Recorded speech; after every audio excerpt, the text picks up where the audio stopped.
नमस्कार, आप देख रहे हैं कैपिटल टीवी और मैं हूं आपके साथ ऋतिका थपलियाल। आज हम ऐसे मुद्दे पर बात करेंगे जिस पर अक्सर वाद विवाद होता है। प्यार के नाम पर अवैध धर्मांतरण और लव जिहाद को लेकर चर्चा करेंगे और जानेंगे कि आखिर लव जिहाद के पीछे किस तरह से गैंग काम कर रहा है और कैसे योगी सरकार उस गैंग के लिए काल बनकर आई है। देखिए हमारी एक खास रिपोर्ट।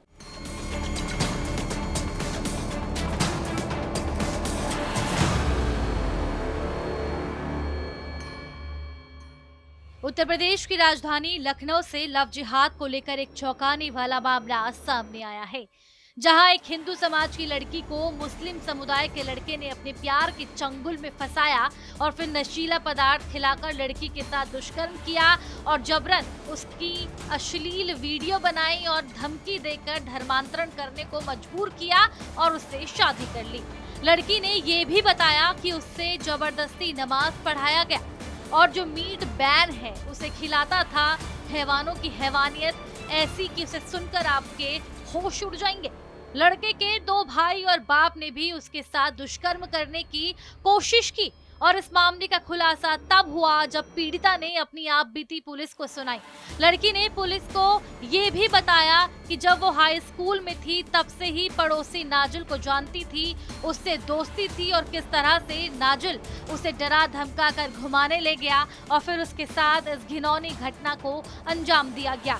लड़की ने ये भी बताया जब उसने शादी करने की बात कही तो कैसे उस पर दबाव डालकर उसका धर्म परिवर्तन कर 2020 में निकाह कर लिया।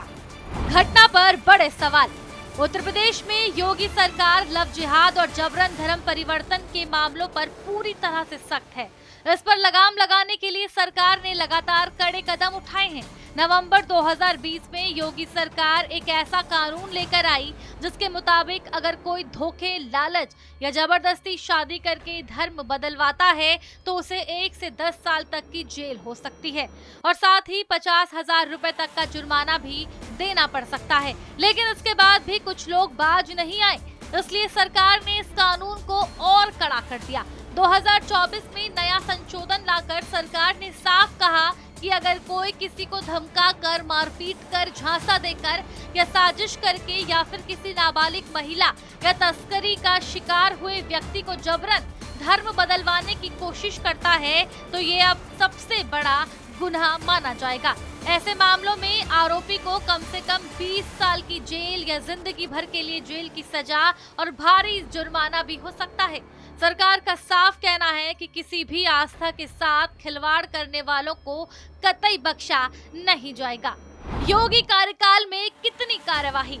वहीं अगर लव जिहाद पर कार्यवाही की बात करें तो अभी तक 2020 से अप्रैल 2023 तक 427 केस दर्ज किए गए हैं और 833 लोगों की गिरफ्तारी की गई है, जिसमें से 65 मामले नाबालिग लड़कियों से जुड़े हुए थे।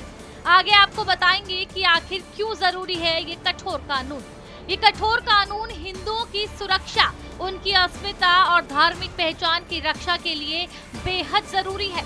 साथ ही विपक्ष इस कानून की आलोचना करती है और इसे संविधान विरोधी और धार्मिक स्वतंत्रता के खिलाफ बताती है। वहीं योगी सरकार का कहना है कि ये कानून धोखे, जबरदस्ती के किए गए धर्मांतरण को रोकने के लिए है, ना कि हर शादी को रोकने के लिए।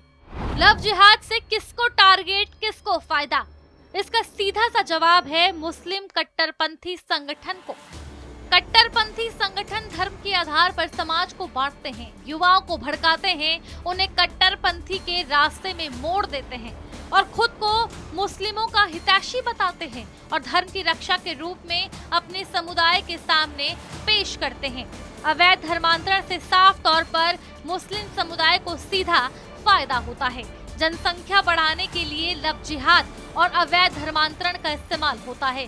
विदेशी फंडिंग के लिए धर्मांतरण किया जाता है और विदेशों में बैठे बैठे बड़े बड़े आकाओं के इशारों से यहाँ बैठे लोग ऐसी घटनाओं को अंजाम देते हैं जिनका साफ तौर पर एक ही मकसद है, इस्लाम का प्रचार करना।